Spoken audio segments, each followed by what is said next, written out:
En medio de la incertidumbre y el riesgo, cambios. Una historia que logró cambiar el rumbo de lo que parecía inevitable. Rescatistas de Jalisco se sumaron a la búsqueda de mineros desaparecidos en Sinaloa. No estamos hablando de un operativo cualquiera. Estamos hablando de condiciones adversas, terrenos complejos, la urgencia de encontrar con vida o sin vida a estos mineros. Estamos hablando de horas de trabajo, de coordinación precisa y sobre todo de hacer algo. La noticia que todos esperábamos. 2 mineros rescatados con vida. Un minero rescatado fallecido. Todo esto habría que analizar a fondo cómo es posible que un ser humano esté ahí adentro de una mina tanto tiempo. Y detrás de este resultado hay una experiencia, hay una estrategia y hay una decisión firme. No abandonar la búsqueda hasta tener respuestas. Estos rescates no solamente hablan bien de una operación bien ejecutada, habla de lo que puede lograrse cuando hay compromiso, cuando se cruzan fronteras con el objetivo de salvar vidas. Hoy, entre tantas noticias difíciles, hay una que vale la pena destacar, porque cuando se trata de rescates y encontrar con vida y sin vida, siempre hace la diferencia. Así que hoy en Cambios, los héroes de Jalisco que estuvieron presentes en estos operativos para salvar a los mineros en el Rosario, Sinaloa, en la mina Santa Fe. Y como siempre lo decimos, si seguimos haciendo lo mismo, vamos a tener los mismos resultados.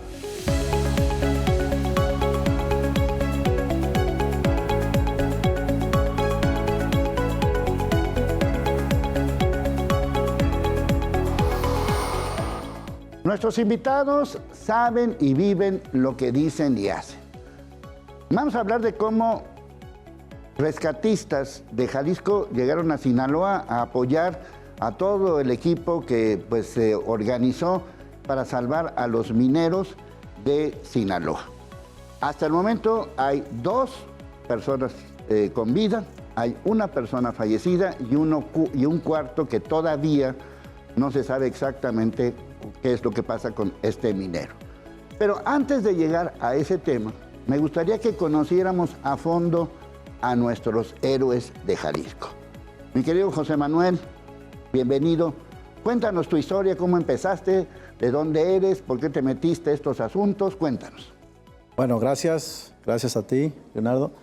Bueno, yo desde chico que era voluntario, desde las explosiones del 22 de abril. ¿Te tocaron? Me tocaron, pero estaba muy chico, joven, estaba estudiando en la universidad y estuve ahí apoyando en la calle Gregante cuando fueron las explosiones del 22 de abril del 92. Entonces, desde ahí ya me nació esta ¿Pero vocación. cómo te nació? Es decir, ¿una explosión o qué? Me nació el hecho de ser como voluntario, ¿no? De ayudar a la gente. Ese evento que fue un parteaguas en Guadalajara y que prácticamente hubo muchas víctimas, tanto vivas como muertas, y que rescatábamos una removiendo escombros. Desde ahí me nació la vocación. Pero tú como voluntario. Yo como voluntario. A medida que fue creciendo, pues me llamó la atención de ayudar.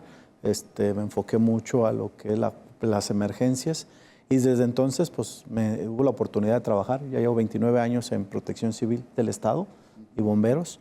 Y el grupo, como tal, en búsqueda de rescate de estructuras colapsadas, llevamos 23 años que se formó. Y hemos estado en varios eventos, ¿no? Varios eventos complejos, otros de riesgo, como fue el terremoto de Haití, el terremoto que también fue en Puerto Viejo, en Ecuador, el terremoto de México del 2017, que estuvimos, pero nada parecido a lo que acabamos de llegar. Bueno, ahorita vamos a eso, pero yo sí quisiera que conociéramos muy bien tanto tu trayectoria como lo que haces. Bueno, entonces nos quedamos, pero ya, de voluntario, ¿cómo pasas a qué? De voluntario pasamos estudié mi carrera y empezamos a... ¿Qué estudiaste? Yo soy licenciado en Cultura Física y Deportes y te mete mucho lo que es la parte de salvamento acuático, primeros auxilios, temas como lo que es la medicina deportiva, y de ahí me enfoqué, ¿no?, al rescate acuático y buceo. Yo antes de llegar aquí a los cuerpos de bomberos, yo ya sabía bucear, ya sabía mi certificación y me interesó mucho el rescate. Entonces desde ahí ya entré a las a lo que fue la parte de ayuda humanitaria en protección civil y tantos eventos y servicios me fui metiendo más.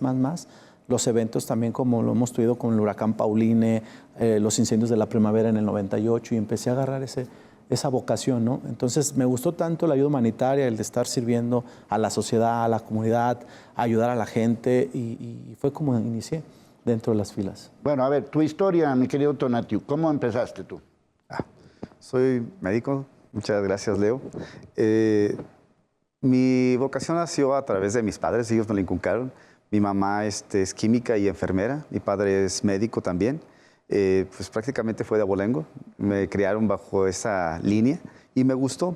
Entonces, el hecho de no me gusta ser una persona que se queda con los brazos cruzados ante una situación en la cual una persona corre algún riesgo o está por medio de su salud.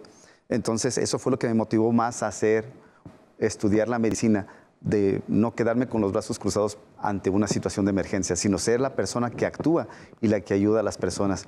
Y también nunca fui una persona muy quieta, siempre me gustaba estar fuera y yo no me veía en un hospital, estar dentro con una monotonía, aunque sí extraño también esa vida, pero el estar en protección civil fue algo que me cambió completamente la vida ante muchos compañeros porque me dedico junto con el comandante a los servicios de emergencias. Hemos estado también acompañando en varios servicios como en los sismos, huracanes que han pegado aquí en Jalisco, inundaciones, erupciones volcánicas. Entonces, es algo completamente distinto a lo que estamos acostumbrados en la medicina en México. Bueno, tú eres médico, pero la especialidad en esto, ¿cómo se llama? ¿Médico rescatista o cómo se dice? No hay una especialidad como tal. Simplemente yo soy un médico general que entró a trabajar en Protección Civil del Estado y a través de ahí nos fuimos formando. Ya tengo 15 años trabajando ahí para Protección Civil del Estado y hemos aprendido a base de diferentes cursos, vivencias, experiencias que hemos tenido a lo largo de toda esta vivencia. Pues si no querías monotonía, la encontraste, ¿verdad? En todos lados has estado. Así es. Bueno, a ver, mi querido José Manuel, la corporación USAR, ¿cómo se llama? ¿Qué hacen? Cuéntanos un poco la historia de este grupo. Este grupo lo formamos en mayo del 2022, perdón, en mayo del 2002. Trajimos una especialidad que es una profesionalización, formar un grupo especial en búsqueda y rescate en estructuras colapsadas. Entonces, juntamos una serie de recursos y fondos para traer instructores de diferentes partes del mundo y nos dieron ese adiestramiento y nos dieron esa capacitación. A medida que nace esto, se formó y fue creciendo, ¿no? Iniciamos en aquella actividad 24. Hoy en día, aquí en México, hemos formado también otros estados, en la Ciudad de México, en Baja California, en el sur, en Cancún, en Quintana Roo. Y estamos formando más grupos, ¿no? Porque sabemos que el evento en todo México hay muchos problemas de este tipo, fenómenos geológicos o naturales, explosiones. Y entonces, este grupo tiene ya 23 años que formamos como un grupo especial de búsqueda y rescate urbano, enfocado en especialidades, ¿no? Especialidades principalmente en ocurrencias por colapsos de diferentes tipos, ¿no? Ya sea por un colapso, por un terremoto, como fue el sismo del 2017. También hemos participado también en otra serie de especialidades, como también la logística del grupo USAR, en cuestiones de las intervenciones de las inundaciones de Tabasco, las intervenciones que hemos hecho de rescate. Ya hemos hecho otros rescates en minas aquí, en nuestro Tipaquillo de Ópalo, donde rescatamos también a 3 personas, pero es diferente, ¿no? Un rescate de mina a cielo abierto, de excavaciones a cielo abierto, a algo como una mina. Entonces, este grupo ha tenido una serie de experiencias. Su primera activación fue en el terremoto de Colima del 2003, que fue ahí prácticamente el 21 de enero del 2003, y ahí fue nuestra primera activación.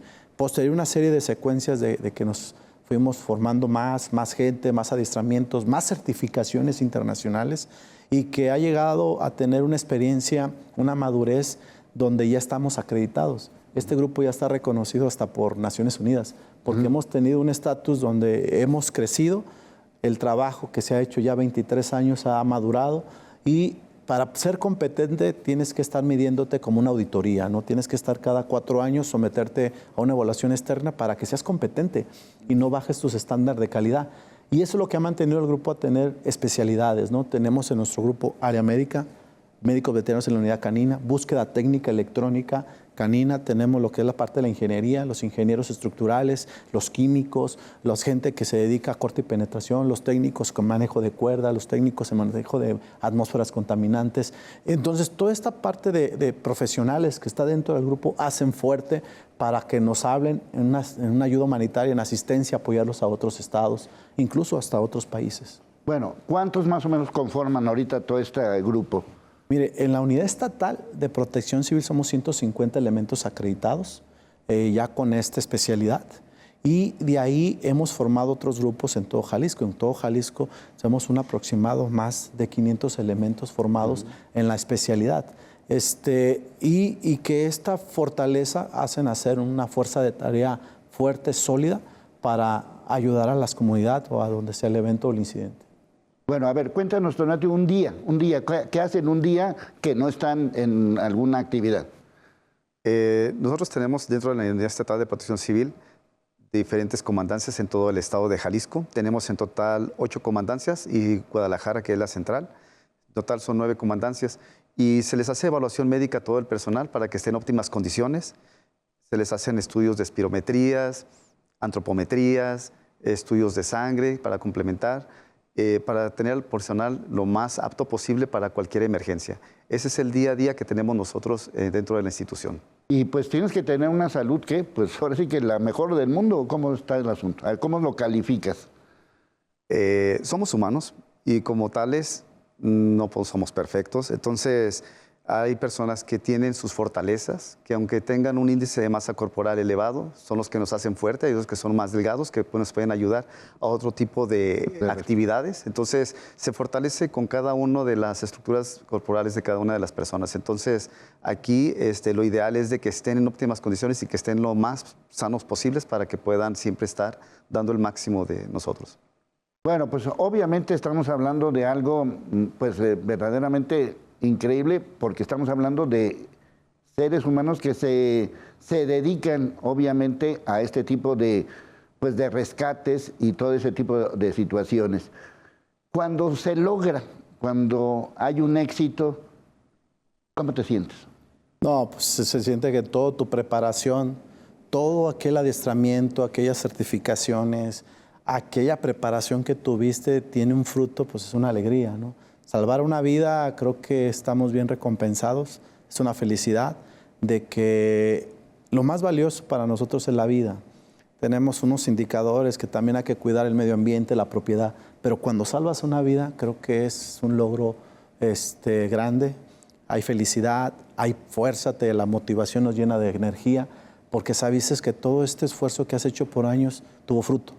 Y creo que se comparte con tu equipo de trabajo, ¿no? Todo tu equipo de trabajo siente esa energía, esa adrenalina de felicidad que se logró. Bueno, y también yo diría, pero tú eres el experto, también el rescate de cuerpos. Claro. Forma parte de eso, ¿no?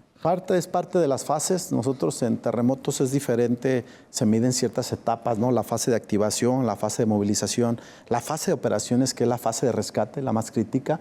Pero también hay ciertos tiempos, ¿no? En los terremotos, siempre los espacios vitales y que vamos por aquellas víctimas, el tiempo, estamos contra reloj, porque sabemos que si el terremoto fue el primer día, tienes cierto tiempo para llegar al sitio, porque si vas a llegar después de 6 días, 7 días, la esperanza de vida se va perdiendo, porque los espacios vitales aislados que quedan aquellas víctimas bajo las toneladas de escombro, la probabilidad de vida va disminuyendo porque traen lesiones, falta de agua, falta de alimento y se va perdiendo. Entonces llegas a una fase de recuperación de esos cuerpos, pero que ya vas a usar maquinaria pesada. O sea, no es tan técnico las cortes y penetraciones que va a hacer para recuperar a la víctima viva. Entonces son procesos diferentes en estas circunstancias en el rescate urbano.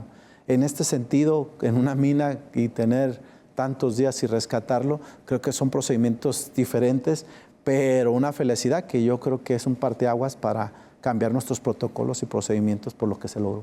Bueno, vamos a ver ahora sí qué fue lo que pasó en esta mina de Sinaloa, cómo es estar en una mina, cómo es rescatar con vida a unos mineros que tenían ahí mucho tiempo. Bueno, todo eso, lo único que sí sé es que urgen cambios.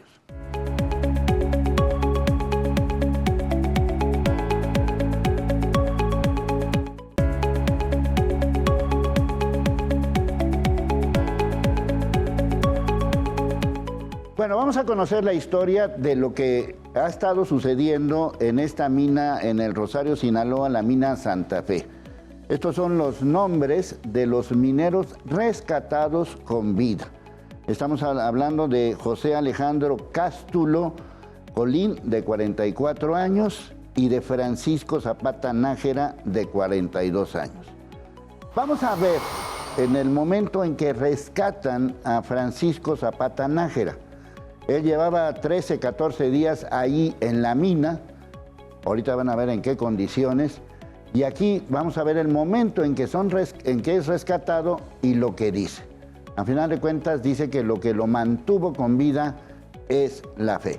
Así que vamos a ver ya el rescate del segundo minero, Francisco Zapata Nájera. ¿Qué tal? ¿Qué tal? Ejército Mexicano, Batallón de Atención a Emergencias. ¿Cómo te llamas? Francisco Zapata Nájera. Muy bien, Zapata. Venimos a tu ayuda. ¿Cómo te sientes? Bien. ¿Bien? Sí. Bien. Muy bien, Zapata. ¿Todo va a estar bien? Te vamos a sacar de aquí. ¿Tienes fe? ¿Dónde? ¿Tienes fe? Sí. Aquí estamos. ¿Está bien? Sí. Muy bien. Tranquilo. Ahorita te vamos a enseñar cómo usar el equipo de museo para próximo. Salir de aquí. Muy bien, Zapata. ¿Cuál es tu nombre? Francisco Zapata Nájera. Francisco Zapata Nájera. Tranquilo, no sé, nos ayudó mucho la luz de guía. Muy bien. Ya había escarbado para arriba y todo. ¿Hasta dónde estaba el agua, Zapata? Aunque voy a estar hasta arriba ya, hasta allá. Hasta allá, mira, ¿y el equipo ahí? Sí. Hasta un día que dice que está ahí en la esquina. Allá le quita. Ahí llegó el agua. Allá está la de. ¿Tú le escarbaste, Zapata? Sí. Muy bien. Ya rezagada. Muy bien, gracias a Dios. Sí, no, yo no perdí la fe, yo no perdí la fe. Dije, sí.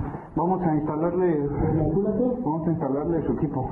¿Puedes decirlo? Sí, aquí traigo. Bueno, a ver, para llegar a este momento pasaron muchas cosas. A ver, platícanos ya directamente. ¿En qué momento les dicen apóyennos en Sinaloa? Yo creo que llevaban el quinto día, acaban de rescatar al primer minero con vida, que tenía 45 días, y esta persona, a medida que se estaban complicando el rescate, vivo la solicitud de asistencia, que ayuda humanitaria con búsqueda y rescate por parte del grupo USAR. En el momento fue una llamada de la Coordinación Nacional, astronogobernador y astronodirector, para solicitar nuestro apoyo. Entonces fue cuando nos activamos y empieza el proceso de activación y movilización, donde hicimos el plan de despliegue, las condiciones informativas, las condiciones a lo que nos íbamos a enfrentar, a un incidente que de antemano ya era complejo, de alto riesgo, y desde ahí fue la convocatoria y llamada para el punto de reunión, donde se convocaron a varias gente, el cual se desplegaron 40 elementos y 2 canes, con 15 toneladas de equipo de rescate. Tú eres el líder del equipo. Así ¿De ese es. equipo particularmente fuiste el líder de ese equipo? Sí, fue el líder del equipo de la Fuerza de Tarea Jalisco y que estuvo a cargo del responsable del estado de mando para llegar a coordinarme con el comando unificado que estaba montando la Coordinación Nacional de Protección Civil con las Fuerzas Armadas. Bueno, ¿cuántos fueron entonces? Repítenos. 40 con 2 binomios. 40 Elementos. 40 elementos y 2 perritos. Así es. Bueno, a ver, llegan allá a este lugar, el Rosario, Sinaloa. Nos comentabas antes, no habían ustedes rescatado en esas condiciones. Sí, ya teníamos algunos rescates, tanto en terremoto, en unas minas que había participado, había recuperado en Guanajuato en el 2007, en un tiro de mina en Guanajuato recuperamos una profundidad de 120 al espejo de agua y bucear 60 metros y recuperar un cuerpo, a un extranjero, era recuperación. En las minas de Ostotipaquillo, una mina de ópalo, quedaron atrapados 3 mineros también en una cueva, una burbuja, pero duraron 24 horas. Y una excavación a cielo abierto, es la experiencia que teníamos. Sin embargo, cuando ya llegamos al lugar y vimos el plan de acción, de toda la información que estaban en el puesto de comando, las reuniones de planificación, pues vimos que era complejo. Incluso ya estaban, muchos dijeron que ya era una fase de recuperación. Ya muchos no creían que iba a estar vivo porque el aire, número uno, el aire, la profundidad, el tiro de la mina, el 300 metros vertical de profundidad, más caminar casi 3 kilómetros entre la avalancha de lodo, entre los túneles, hasta llegar al cuerpo de agua, donde quedaron atrapados estos 2 mineros. A ver, repítelo porque luego a veces nos confundimos con tanta cifra. A ver, porque estamos hablando, aquí está la tierra. Así la es. mina, ¿dónde está? Aquí está la tierra vertical, 300 metros, 300 metros de profundidad. Y la mina viene en circulación. O sea, no es de bajadita. Como no, así es, circulando, y había contrapozos, conexiones, galeras, y tenías que caminar casi los 3 kilómetros hasta llegar al punto más bajo, donde ya encontrabas yacimientos de agua por los mantos freáticos, más aparte toda esa avenida, esa pendiente, le llamamos pendiente negativa, que va hacia abajo, que venía todo asolvada de los escombros de la ruptura de la presa de Jales, que arrasó y que se llevó todo lo que estaba ahí. Entonces, número uno, dificultad primero es para accesar. ¿Qué teníamos que hacer? Que tú caminabas y te hundías entre el agua y el lodo. Tenías que hacer un camino de aproximadamente 2,5 kilómetros, poniendo un camino de tablas para darle cuerpo donde pisabas. Entonces, aquí pusimos tablas junto con la defensa, o sea, lo que era el ejército, la marina, 2,5 kilómetros de puras no tablas. es nada fácil. No es nada fácil, y más porque teníamos temperaturas extremas, que era como que te metes a un sauna a 40 grados, mala humedad. Tenías, o sea, sauna y humedad. Así es, el calor tremendo, los polvos, atmósferas contaminantes, que llevamos mascarillas con polvos. Y venenos también, ¿no? ¿Tóxicos? Pues los químicos, que es el tratamiento, era una mina para sacar oro y plata. Entonces, todos aquellos productos del material lo tenían que, entre químicos, procesar, y se volvían unos polvos que son los jales. Entonces, todo eso fue lo que los escombros que arrasó y se llevó todo, ¿no? Entonces, la complejidad era accesar hasta el punto, pero cuando llegamos al cuerpo de agua, la complejidad que estaba inundado. Entonces, al inundar, tenías que poner bombas para desaguar, pero esa bomba es eléctrica, no había luz. Claro. Conectar 3 kilómetros de cable para la potencia de las bombas para desaguar. Que tampoco es fácil. Tampoco es fácil entre todos. Más aparte, poner unos geonófonos. ¿Qué es eso? Los geonófonos se utilizan mucho en las minas para, es un teléfono, para comunicarse desde el punto más bajo hasta la bocamina, que es la salida, y poder estar comunicando. Entonces, bien, teníamos que poner cables esos 3 kilómetros para estar comunicándonos. Se les llaman geonófonos, que son los que usan en la mina. Sí, para estarse comunicando. ¿Cómo van? ¿Qué están haciendo? Sí, ¿qué están haciendo? Las actividades. Y ahora, en ese momento dices, bueno, a ver, ¿hay un minero con vida? O sea, ¿en qué momento se dieron cuenta y dijeron, espérate, ¿hay un minero con vida? Llevábamos en el 12º día y todavía dudábamos que hubiera un minero con vida. No teníamos información. Era una posibilidad que ellos, como estaban, la información que teníamos, que ellos estaban trabajando, estaban penetrando y haciendo barrenos en la punta más bajo de la mina. ¿Eso lo habría dicho el primer minero? Eso lo había dicho la gente, los supervisores, en el mapa donde era la galería que estaban trabajando, y era el punto más bajo.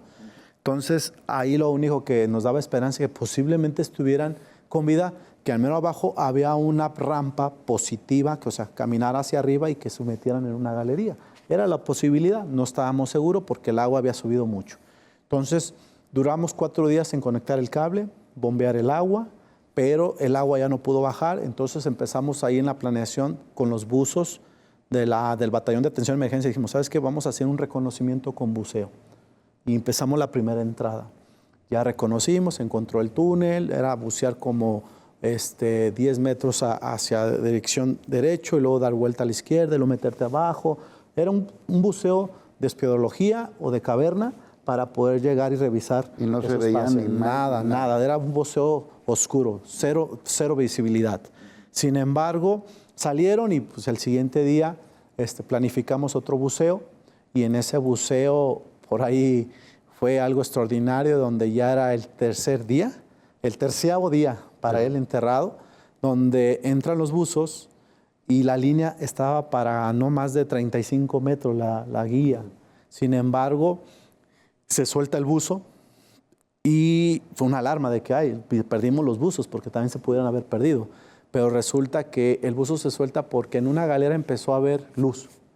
fue cuando el compañero que traía su lámpara, prendía su lámpara y daba señales en el agua y la sacaba. Prendía y la sacaba. Entonces, esa luz que prendía él dio pauta que el buzo viera ese reflejo y empezara a bucear entre la pared del túnel, sacar la mano, sentir fresco y se mete al fresco y era la burbuja. Sí, que y es el video que vimos ahorita. Y es el video que vemos que lo encuentra ahí y pues hasta ese momento él sabía que lo oyó, pero nosotros estábamos acá asustados de que el buzo se perdió. O sea, no tenían comunicación. No teníamos comunicación hasta que retorna y nos da la noticia. Pues en cuanto nos dio la noticia nos fuimos felices. Hay uno vivo. Hay uno vivo, positivo. Entonces esa alegría, me acuerdo, ¿qué tiene? Ocupa alimento, comida, pero va a ser difícil la extracción porque no sabemos si él sabe nadar, si sabe bucear, porque para sacarlo hay que bucear. Entonces, ¿qué vimos? Ahora sí que viene lo bueno. Viene a ver, lo bueno. nada más, déjalo ahí porque ahora ya lo encontraron. Ahora, ¿cómo lo saco? Esa es la parte fundamental de todo esto, porque ahora sí que entre lo complicado es llegar. Ok, ya vimos el video, ya encontraron a este minero, y ahora, ¿cómo le hago para sacarlo de ahí? Esa es la pregunta. Bueno, ¿qué hicieron? Bueno, urgen cambios.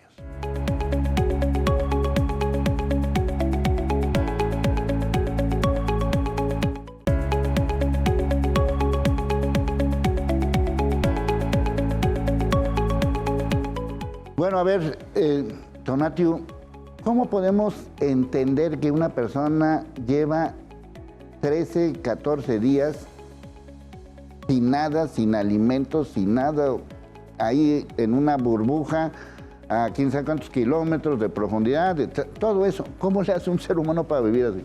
Pues verdaderamente es algo increíble.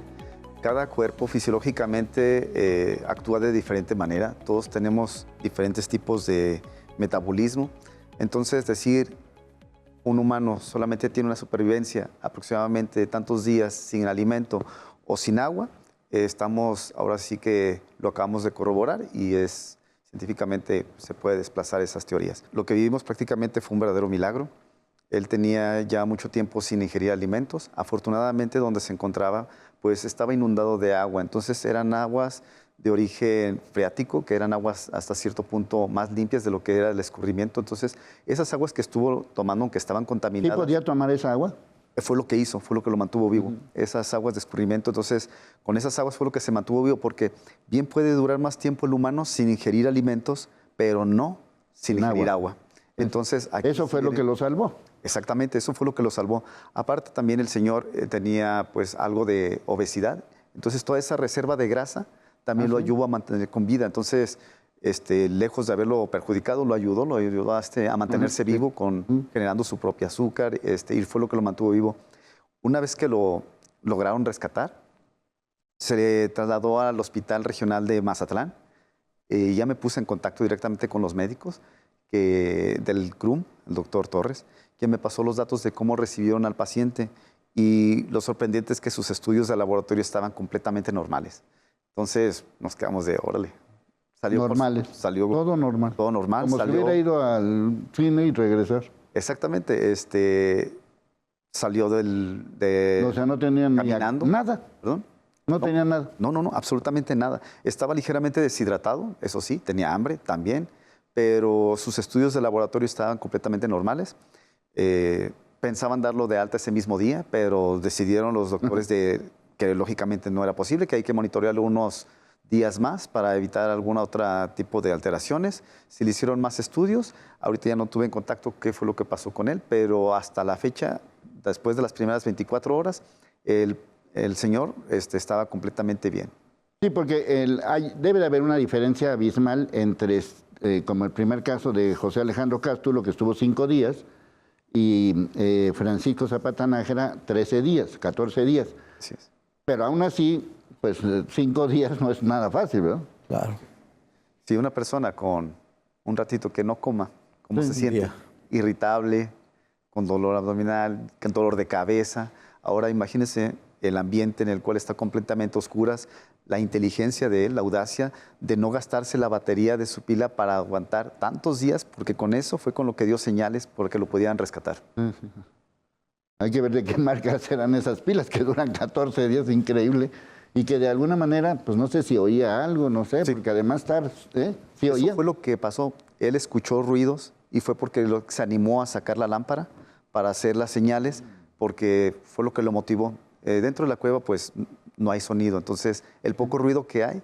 Escuchó algo y dijo, escuchó algo, y pasando. fue lo que utilizó la lámpara sabiamente para guiar a los buzos hacia el lugar donde se encontraba.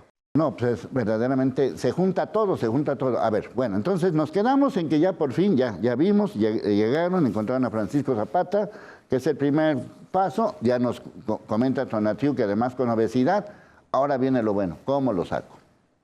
Bueno, una vez que hay contacto, ese fue el 13º día, el día 13, pero no lo pudimos sacar. No lo pudimos sacar, ¿por qué? Porque el señor no sabe bucear, no se sabía nadar. Y más que nada... ¿Sabía nadar? No sabemos si sabía nadar. Pero bucear no. Bucear no. Sin embargo, teníamos que darle el adiestramiento rápido para que pudiera adaptarse al equipo de buceo, que la boquilla de respiración de segunda etapa la agarrara y pudiera acostumbrarse a respirar el aire comprimido de la botella.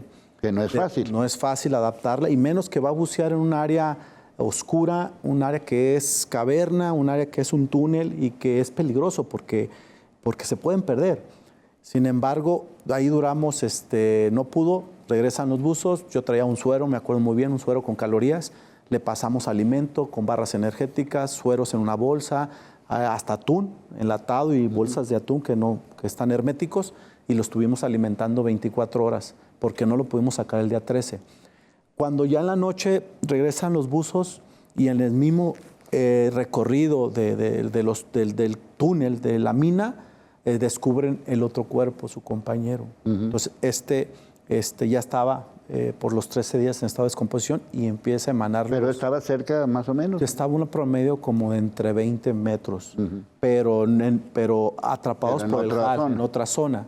Pero ya estaba desprendiendo vapores orgánicos. Entonces, cuando ya vienen esos vapores orgánicos, la atmósfera se nos vuelve contaminante. Tóxica, ya no podías entrar. Entonces, por la mañana hubo una reunión con los grupos de rescate y los buzos conmigo, y me acuerdo que tomamos la decisión, sí o sí, hay que sacarlo porque si no va a intoxicarse. Va a afectar al otro por los gases que ya eran vapores orgánicos y que ya no eran respirables. La atmósfera estaba volviendo contaminante.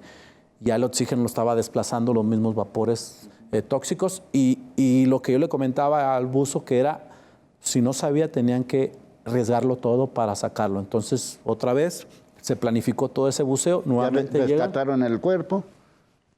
Primero fue a él. Sí.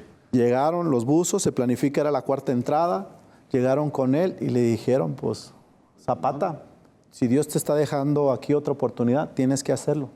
Tienes que bucear, sí o sí tienes que bucear. Y sí, se convenció, se agarró el regulador, los buzos lo sumergen y hacen el recorrido entre la mina y salen a superficie ya con él. Y ya se dio la atención y la extracción hasta la boca mina y darle la atención ya rápido de atención médica, prehospitalaria y traslado aeromédico al hospital. Entonces ya viendo ese logro y toda la planificación, se programa ya a la recuperación de su compañero del cuerpo durante el día para ya todo el proceso de mando y conducción con la Fiscalía e Instituto. Así fue el proceso, complejo, sí, complejo porque pues el hecho de el lugar caminar, había cargas en los, ¿cómo se llama? En los contrapozos, que son respiradores que bajan hasta abajo, todos cargados de material, donde uno se venga, pues nos va a quedar gente atrapada abajo, ¿no? Porque va a tapar completamente la mina. Entonces, pues era mucho riesgo, bastante riesgo, y teníamos que hacerlo lo más pronto posible. Entonces, 13 días. Bucear desde el punto de vista turístico, ¿no? Que vas a una playa y alguien te dice, bueno, pues ponte ahí unos snorkels o una cosa de estas de buceo. No es fácil agarrarle la onda donde hay 20 personas que están ahí apoyando, ya me imagino, en una mina, ¿verdad? Así con alguien que no tenía ni la más remota. Y además me imagino que 13, 14 días después, pues su condición física pues estaba deplorada. No tenía fuerza para patalear, para bracear. Entonces los buzos lo hicieron la extracción, nada más que respiraba. Independientemente también metimos tanques de aire, y en la mina lo soltaban el aire para que tuviera la burbuja más aire porque te digo, lo encontramos el día 13, dimos las condiciones de alimento, hidratación y aire fresco para rescatarlo en el día 14. Así fue la planificación. Y son, obviamente, estos 3 kilómetros que nos decías. Así es sacarlo a la superficie y de ahí a cargarlo 3 kilómetros hasta la bocamina. Y sin fuerza. Sin fuerza, pero ahí los pusimos en camilla y entre todos empezamos a hacer la extracción. Caminando, ya después un carro se acercó, como tipo racer, a 300 metros y ahí lo subían y de ahí ya. ¿Y como cuánto duró desde el momento en que, pues ahora sí que ahora sí, ya, ni modo, vámonos? Las horas desde la planificación del rescate, estamos hablando del día 14, el buceo duró aproximadamente entre 40 minutos, de entre ir, convencerlo, la extracción, más aparte todo el caminando, como prácticamente 1 hora y media, porque él no cargó, él lo llevaron en camilla y lo llevaron. Y de ahí al vehículo, estamos hablando que a las 10, me acuerdo muy bien la hora, 10:36 se confirma ya extraído el rescate positivo. Bueno, ¿y qué se dice, qué se hace? Así como decir, imagínate, ¿cómo festejas eso? ¿Qué hicieron? A ver, cuéntame. No, pues todos los rescatistas, si tú ves el video, cuando va saliendo aplaudimos, una felicidad de que después de 14 días poder ver a esta persona con vida y que va a poder ver a su familia, porque ahí estaban todos sus hermanos. Ahí en la mina estaba ya toda la familia, sus hermanos, pero pues a ellos no se les informaba, pero más que el contacto con la coordinadora nacional que les daba la información. ¿Pero ya sabían los familiares que estaba vivo? Creo que sí les informó la coordinadora. Porque ellos eran de Durango, ¿no? Eran de Durango, así venían desde allá toda su familia, entonces pues la felicidad, ¿no? El momento en que le dicen a los familiares que está vivo, pues empezaron a llorar, a gritar, a abrazarnos, abrazaron aquí al doctor por la atención que les daba.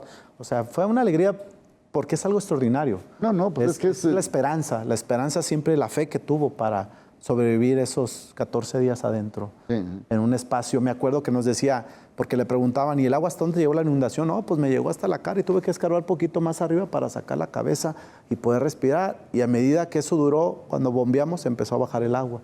Y es cuando ya lo encuentran como sentado. También él ha de haber dicho, aquí hay algo, ¿no? Por eso mismo, ¿no? Así es. Sí, porque cuando lo encuentran, pues tenían el agua hasta acá, ¿no? Así es, porque ya habíamos desaguado con las bombas, que también duramos como 4 días conectar todo ese cable y las bombas eléctricas. No podíamos poner bombas portátiles de combustión interna. ¿Por qué? Por el mismo, si es de diésel o gasolina, contaminan los dióxidos de carbono. Entonces, a fuerzas teníamos que cargar los carretes de cable, 420 me acuerdo muy bien, y instalarlo la energía para que las bombas fueran eléctricas y no provocar más contaminantes. Entonces, todo eso tardamos 4 días para instalar todo eso. ¿Y qué sentiste, doctor? Afortunadamente, me tocó darle la noticia a la esposa. Estuvimos acompañándola con la directora de Protección Civil Nacional. Nos acercamos para hacer también la intervención yo en caso de ser necesario, porque no es una noticia que se da tan fácilmente ni que se recibe de igual manera. Aunque sea una buena noticia, de todos modos causa un impacto en las personas. Entonces, sí teníamos el contraste porque teníamos familiares de las 3 víctimas que estaban ahí atrapadas. Entonces, ellos no sabían quién era el que estaba vivo. Ellos no sabían si había otras personas que habían contactado, ellos sabían que habían encontrado otro cuerpo, no sabían de quién era. Y sí es difícil también para nosotros dar ese tipo de noticias, acercarnos a los familiares sobre todo, y ellos vivir esa incertidumbre de decir, ¿quién será? ¿De qué están hablando? ¿Por qué se moviliza la gente? ¿Qué está sucediendo? ¿Por qué todos están así? Porque ellos no sabían absolutamente nada de lo que sucedía. Simplemente veían que todo el mundo se movilizaba, encontraron uno vivo, pero ¿quién? Y estaban así los familiares. Entonces, sí, tuvieron algunos de los familiares crisis que tuvieron que ir a atenderse directamente a Mazatlán por ese tipo de situaciones, porque ellas estaban saliendo de control las emociones de los familiares. Entonces, algunos de ellos se medicaron a la que estuvo vivo.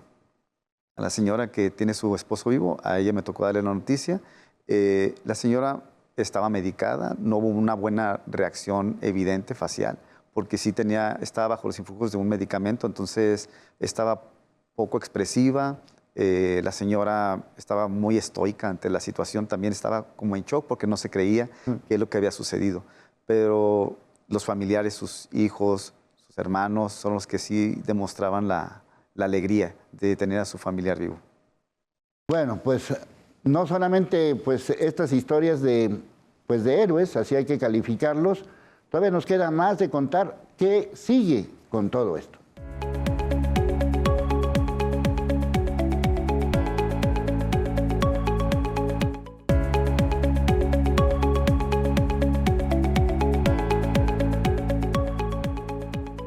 Bueno, pues ahora sí que llegando a todo este tipo de historias que, pues por más que uno las analice, las piense, las imagine, aunque ahora sí que aunque veas los videos y todo, pues hay que estar allá adentro para sentirlo. Por eso, pues para nosotros es un orgullo desde el punto de vista de Jalisco que tengamos a estos héroes.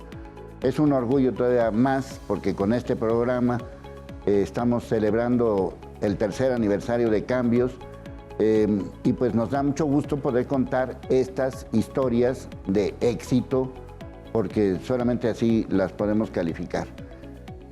Vamos a ver el momento en que este equipo USAR o YUSAR llega a Guadalajara y así son recibidos por sus familiares.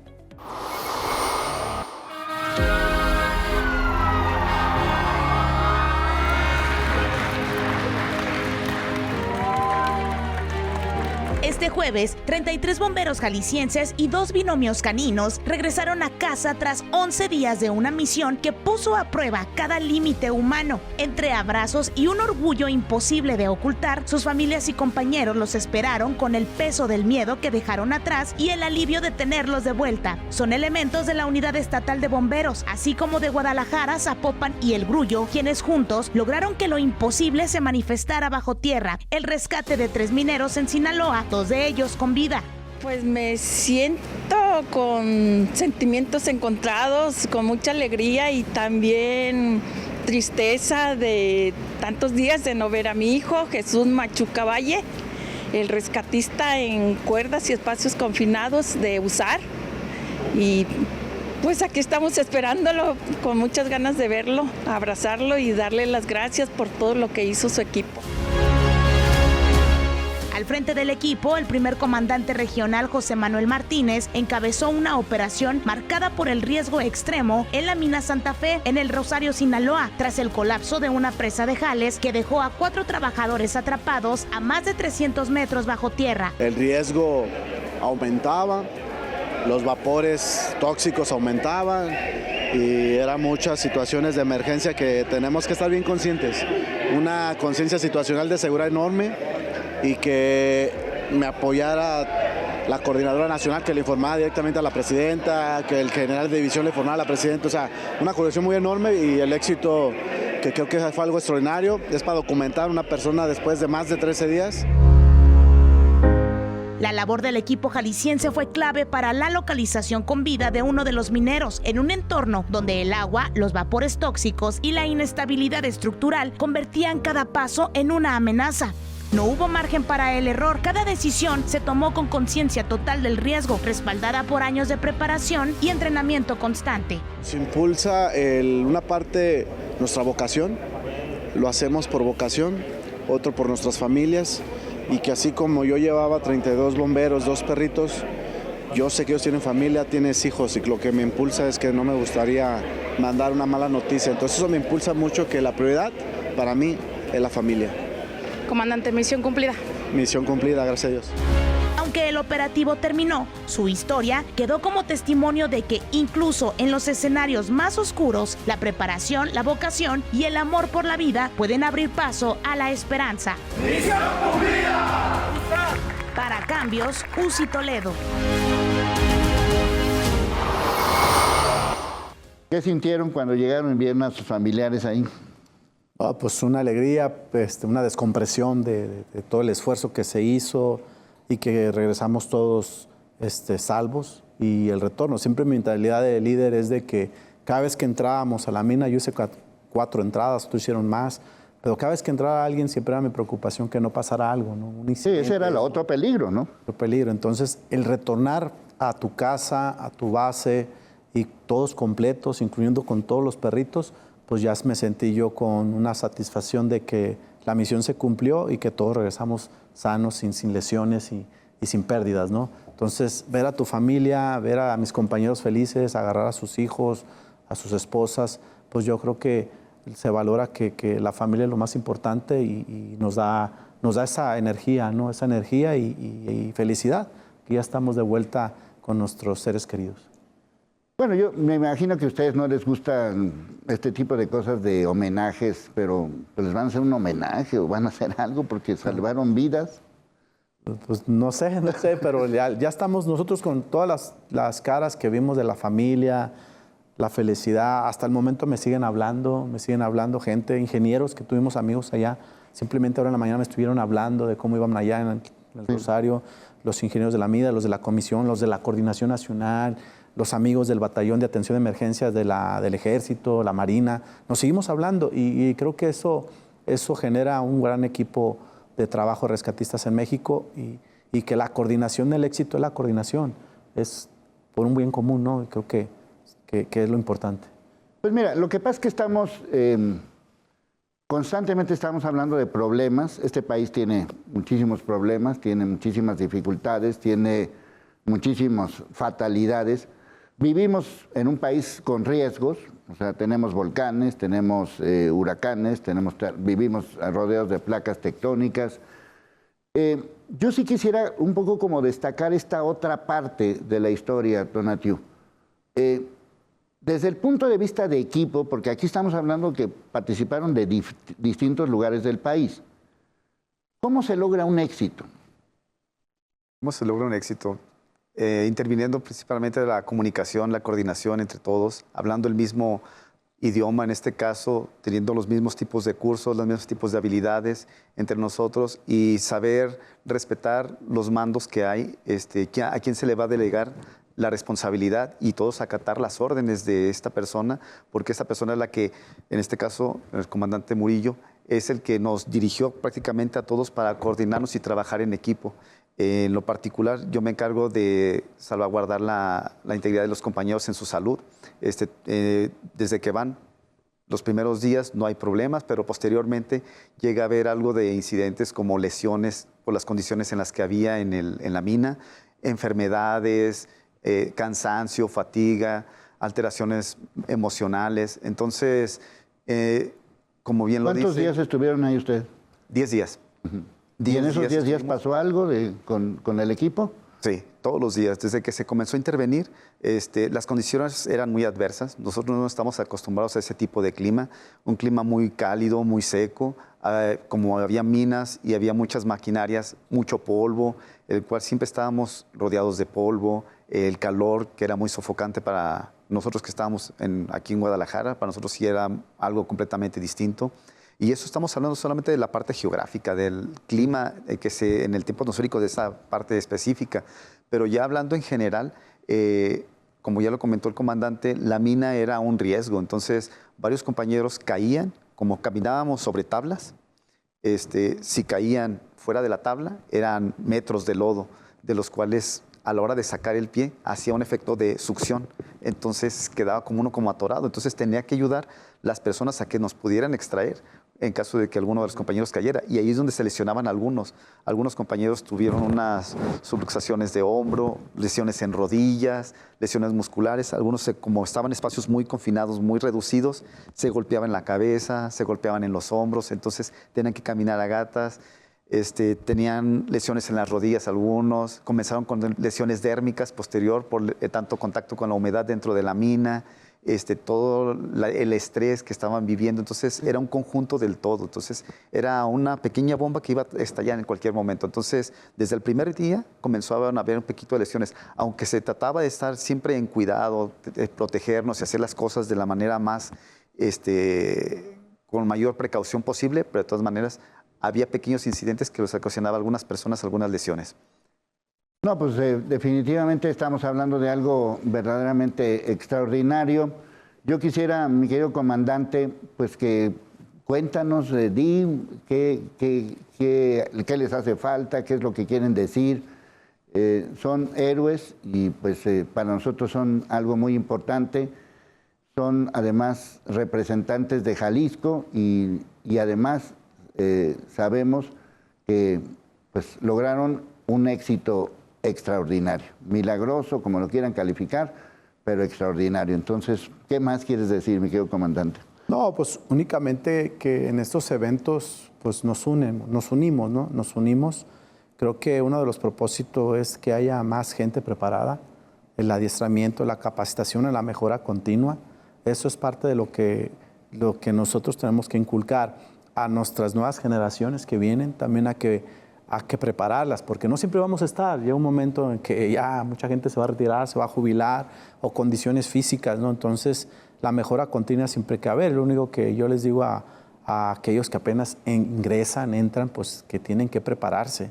Esto no se logra porque, ya tengo la camisa de bombero, ya trabajo en protección, lo hago. No, esos son años de entrenamiento, de adiestramiento, de certificaciones, tienes que prepararte para esto. ¿Por qué? Porque si no lo haces, tarde o temprano provocas accidentes. Y lo más lamentable que puede haber entre nosotros es que un compañero quede ahí atrapado. Entonces eso es fatal. Entonces, para que no ocurra eso, creo que la preparación continua y la mejora continua tiene que ser día a día. ¿Y esta mina en dónde la pones? ¿Así como de entre lo más peligroso, lo más fuerte, o cómo la pones? De mi experiencia, lo que he vivido en rescates, yo creo que ha sido la número 1.